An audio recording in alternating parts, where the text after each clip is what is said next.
Good morning, my neighbors!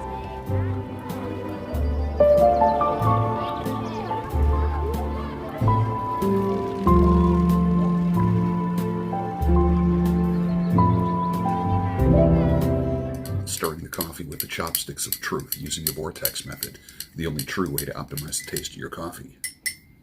At the molecular level. Good morning. Welcome to the Daybreak Show.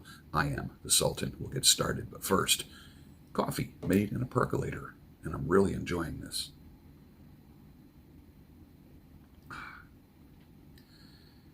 It just makes it so much hotter than other methods. And man, I like my coffee hot. And that percolator really just, you want a hot cup of coffee and you want to like warm up your hands. Percolator all the way, man. All the way. Anyone remember stovetop percolators? Especially the glass ones. Remember those? They always kind of freak me out, the glass ones. But the sound of a percolator, what I have is a Farberware stainless steel. You just kind of plug it in and it does its thing and then turns itself off, and then it has a thermostat that just kind of keeps it warm, or keeps it hot, I should say. The only problem is with a percolator, an automatic percolator like that, is if you're not drinking the coffee right away, it does tend to give it kind of a burnt flavor by the third cup. And I'm good for about 1 to 2 cups, and one of them being a bulletproof cup of coffee with a few little healthy additives. But let's get started here. What's happening today?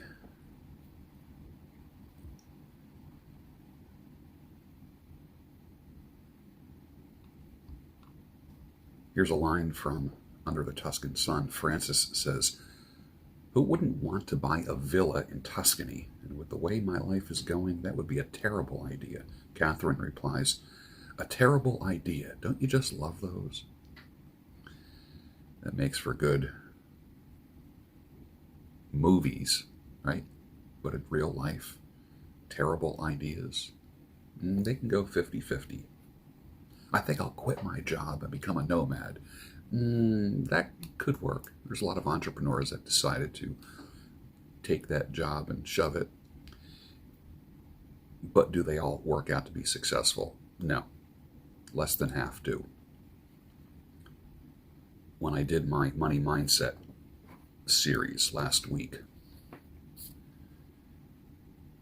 4 out of 5 millionaires already work for someone else. You don't have to quit your job to become wealthy. Many do, but many think that they have to just, like their motivation to get wealthy thinks that they think that they need to quit their job and start something. That's not true. It's not true. A lot of people think that they're all set. I don't think there's any such thing as true stability in jobs. The most stable jobs I know still are a little bit rocky when it comes to curveballs that get thrown at them. I mean, when you look at what happened in the past 2 years, people who had stable jobs saw that those jobs weren't very stable, or they were forced to do things as essential workers that they weren't hired to do. It's been a weird 2 years, you have to admit, and someone's going to pay for it. Somebody will have to pay for it. I know we all paid for it with our taxes. All of that shit just didn't come from. You don't pull money out of thin air to fund all this weird ass free medical care.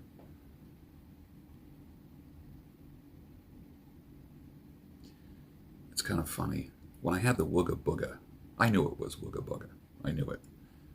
But if I was tested for it, I would have got paid emergency sick pay. But my regular sick pay didn't cover it. I didn't have enough time built up. But if I tested positive on the job for Wooga Booga, I would have got paid. Tell me, how fucked up is that? Let's get real. Someone's got to pay for this, man. Someone's got to pay for this somehow, some way. This is bullshit. And you know it. Well, now they call me the breeze. I just keep blowing down the road. I ain't got me no buddy. I don't carry me no load. Leonard Skinner, 1974. I enjoy that song so much. That's actually a good workout song. Thinking of dating again? Maybe February 15th would be a good day to start. That just went over a few heads, I think. There's a lot of... Here's how to interpret that. February 14th is Valentine's Day. A lot of people don't want to be alone on Valentine's Day, so they get a little bit extra motivated to be in a relationship, or if they're alone, while everyone else is like going out to dinner and receiving gifts and roses and all that stuff. A lot of people kind of get all romantic between now and Valentine's Day, and they act out of not wanting to be alone. That's why I say, well, how about this? I'd rather just say it's post-Valentine Day clarity. And that is a play on the concept of post-nut clarity. How can you leave me just standing, alone in a world that's so cold? Maybe I'm just too demanding. Maybe I'm just like my father, too bold. Maybe you're just like my mother. She's never satisfied. Why do we scream at each other? This is what it sounds like when doves cry. From Prince in 1984. It was such a weird song when it first came out. Now it's like Muzak. You hear it in elevators and supermarkets and orchestral versions of it.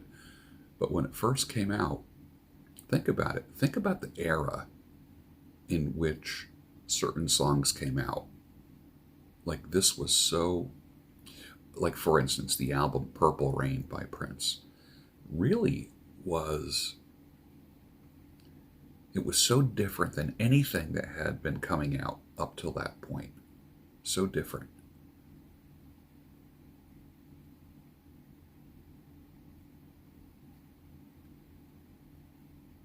So here's a question for you. Did he really die? And why did he die? And did he know something? A lot of people say he was pretty awakened. I've heard that before, that he was awakened and he knew things. What do you think?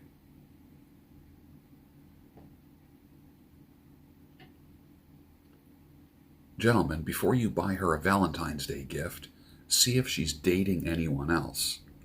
That way it would be cheaper just to go halves on everything. A little pre-Valentine's Day joke there. I asked a question on Gab. I said, is marriage as we know it today a viable option for men, yes or no, and why? And there was a interesting mix of comments. Everything from, like, here's a good one. No, generally, because women don't need men anymore. They may want a man, but wants change. A married woman can break the contract at any time for any reason, and chances are that at some point she will. Young men who want to have a family should really get to know a woman over a long period of time before committing, and be ready to break it off at the first red flag. Even if she seems perfect, she could self-destruct the relationship on a whim. At middle age, where I am, I have a lot to lose, and I can't think of any good reason to marry. I mean, I can think of reasons why a woman would want to marry, none of which I would consider sufficient. So the responses go from that to Let's see. Here's a long one. Yes, marriage is an option under two conditions. Couple both invest in Christian faith first, themselves second, and each other third. The couple both have to have willingness to overcome adversity together. There is no successful marriage, no matter the faith, length, or fire, without the willingness to overcome together. Tangentially, fighting fair with respect is paramount in overcoming adversity. Men have to be willing to be patient in courting and getting to truly know their future spouse. They have to be willing to lead, being led by God first. Men have to be willing to be accountable. Men have to be willing to listen and actually listen in order to have a fulfilling marriage with a woman.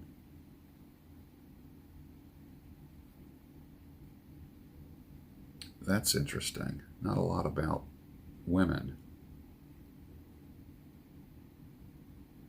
And I know there's going to be some guy that says, all a woman has to do is just lay there. Oh, God.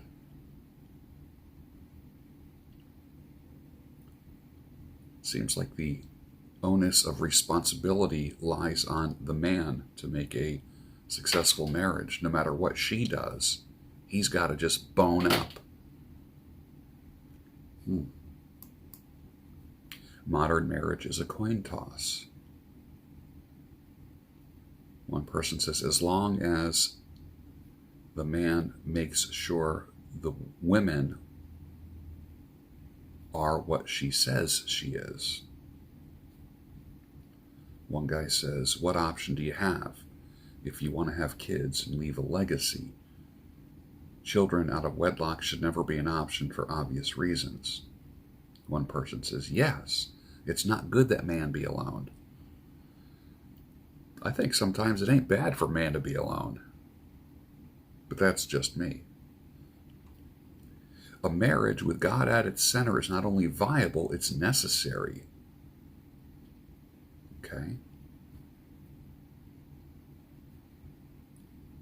Here's one reply. Yes, women are selfish and men are selfish. The union and refinement of the couple is worth the pain. Even if some crash and burn, many will survive and thrive. It's a joyous thing that can't be spoiled by haters and failures.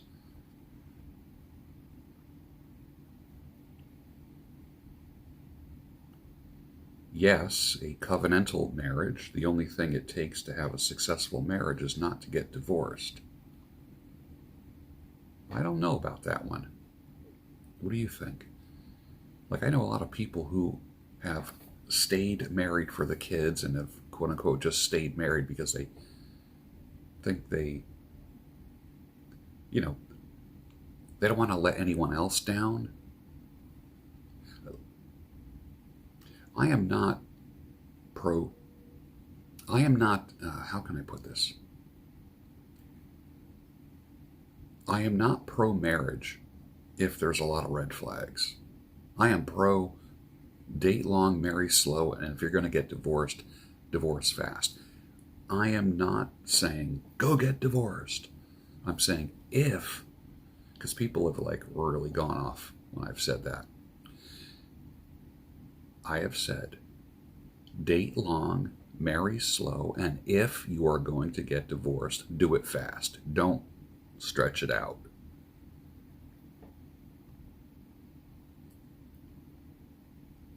One person says, yes, marriage is an option. Why? Because 1 Corinthians 5 through 8. Okay?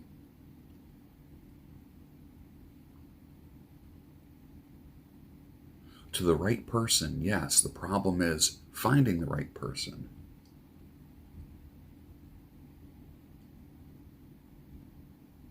One person says, no. Betting 70% of your wealth and assets on emotions and feelings of a woman is a stupid idea. I don't love you anymore, so I'm leaving, even though you fulfill all marital duties. One person says, yes, but without government paperwork. All interesting answers. Not a lot in the middle, though. There's a lot of strong yeses, and there's a lot of strong no's in that. I love this question and answer from Jim Rohn. If you don't know who Jim Rohn is, I would encourage you to watch as many Jim Rohn videos as you can. His last name is spelled R-O-H-N. Trust me on this one. Watch and listen to as many Jim Rohn videos as you can. It can really change a lot of things for you. I didn't get turned on to Jim Rohn until, I don't know, maybe 10 years ago, after I was 50. He existed for a long time. I just never listened to him until after I was 50, probably 51, 52, 53, something like that. Probably more like 52, 53. And boy, he has helped me kind of change my mindset as a professional.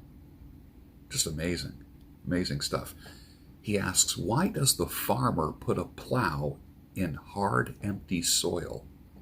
The answer, because he sees the full harvest in his mind before the plow even gets near the soil.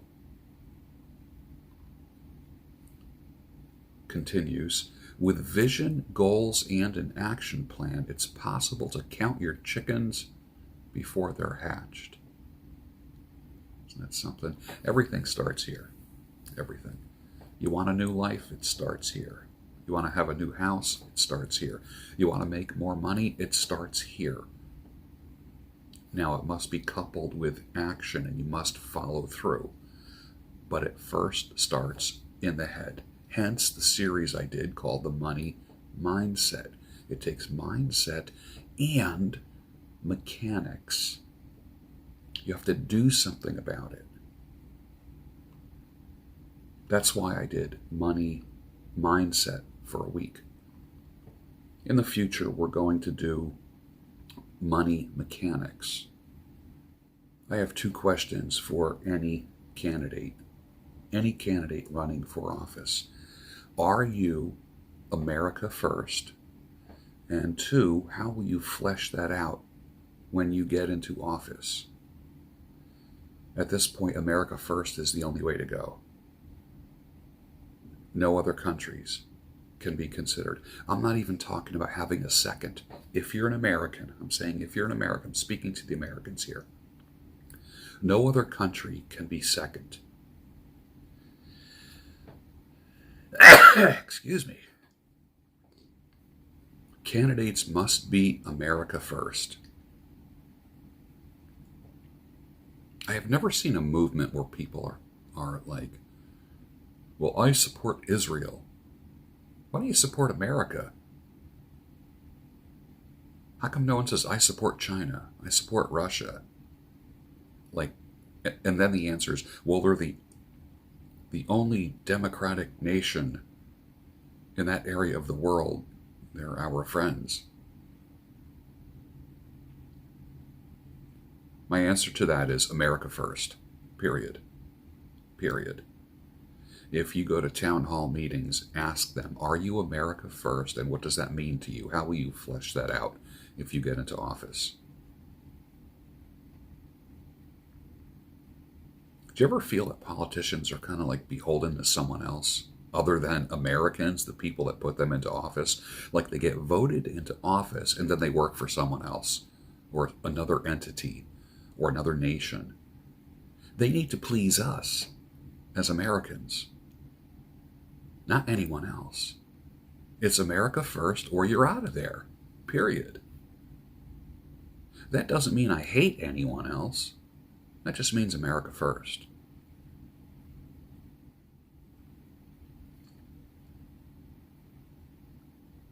Some people liked this comment, some people didn't. There's nothing noble claiming to be superior to another man. You want to be noble? Be superior to your former self. Wow, that's a trip. I do like that. Comparing yourself to yourself. actually takes your eyes off of other people. So if you want to compare your work, your body of work, your life's work, you want to compare what you do to anything, compare it to what it used to be or what you used to be. Don't waste any time talking about other people. That's sensationalistic Jerry Springer crap. That's got nothing to do with making yourself better. Many times when people talk about others publicly on YouTube and whatever, they expose frauds. That just means that you have a very severe opinion of yourself. You're afraid of yourself. If I show you how bad someone else is, or create evidence that someone else is bad, it makes you feel better. We're afraid to look into a mirror. You know, some of my greatest change came from when I looked in a mirror, literally and figuratively, and I knew things had to change. Some of that change came from pain. Some of that change came from being rejected, making mistakes, and then literally suffering from the folly of those mistakes. Yeah.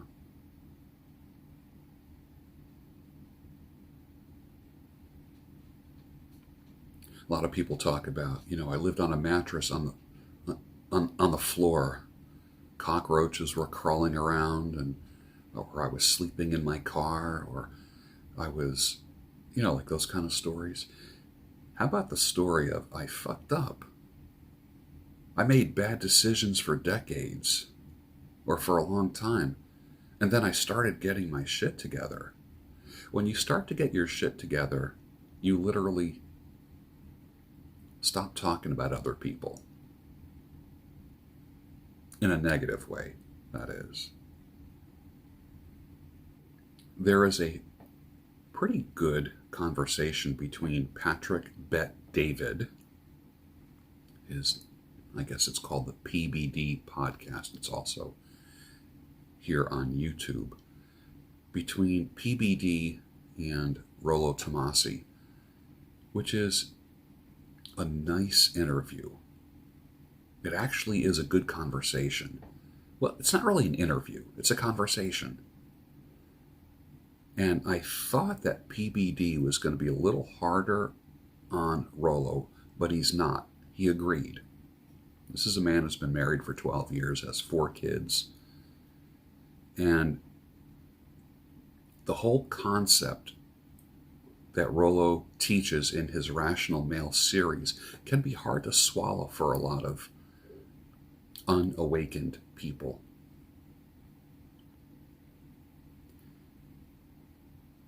But do yourself a favor. It's long, so you could listen to it while you're working out or you're driving.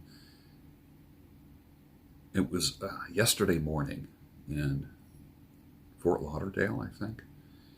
I will put a link for it down below. Listen to it all at once or in pieces. I think there's a lot of wisdom in it.